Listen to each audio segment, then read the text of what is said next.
So we've been talking about how we can promote more self-care with our little cognitive triad.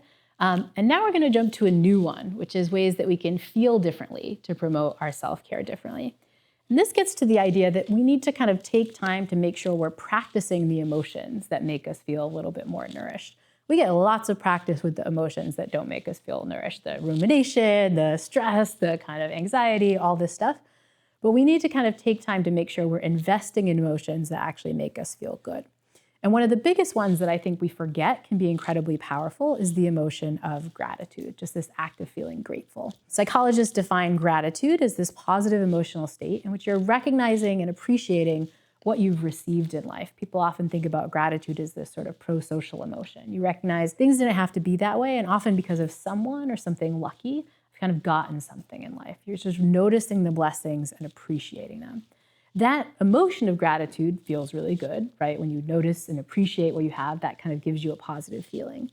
But gratitude also has all these other positive consequences you might think of as sort of positive emotional externalities that really wind up helping us too. We know that from lots of work that basically focuses on how can you get people to experience a little bit more gratitude. And one of my favorite studies is a very early one by Bob Emmons and his colleagues. He just had people write down and focus on the blessings in life. Every day for the next 2 weeks, list 5 things that are a blessing in your life, 5 things you're grateful for. Or every day, list 5 things that you find to be a hassle in life. And what he can find is that in as little as 2 weeks, people start self-reporting that listing those grateful things winds up making them feel better. It also makes it easier to notice the delights and the joys and the grateful things that you have in life because you kind of practiced it up, right? So this kind of quick act of gratitude is a great way to kind of boost your overall positive emotion and your overall sense of life satisfaction and well-being. But it's also got all these other positive externalities. One is it's a great way to kind of improve your marriage or your relationship. One of the biggest predictors of marital happiness is spousal gratitude.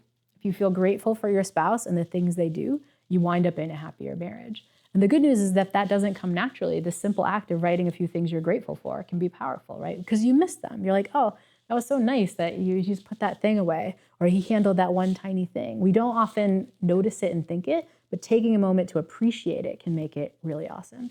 And now you're modeling all kinds of stuff. First, you're happier in your marriage, but you're modeling a healthy relationship to your kids too. Beyond that, we also find that gratitude helps us with all kinds of other healthy things. When you're more grateful, it makes it easier to sleep. We've just been talking about the benefits of sleep and so on, but people who experience gratitude wind up sleeping better. They also wind up doing things that kind of help what's called self-regulation. So it's easier to kind of take a hit in the moment to do something better for your future self. So it becomes easier, for example, to save money or to exercise and eat healthier because you kind of have this positive thing in the moment. You kind of want to give it back, including to your future self. And as you might guess, given that these healthy behaviors come easier when we're more grateful, gratitude is also something that just benefits our overall health. There's lots of evidence, for example, that experiencing more gratitude can reduce things like inflammation, which are the kinds of things that lead to metabolic syndrome as we get into middle age, as many of us are. It can increase your heart health and these kinds of things. It's simple and much cheaper than many of the medications out there, but it's just a powerful tool to kind of change your emotions a little bit in a way that'll promote your health. So I think feeling differently by practicing more gratitude is one that we all need to engage in a bit more.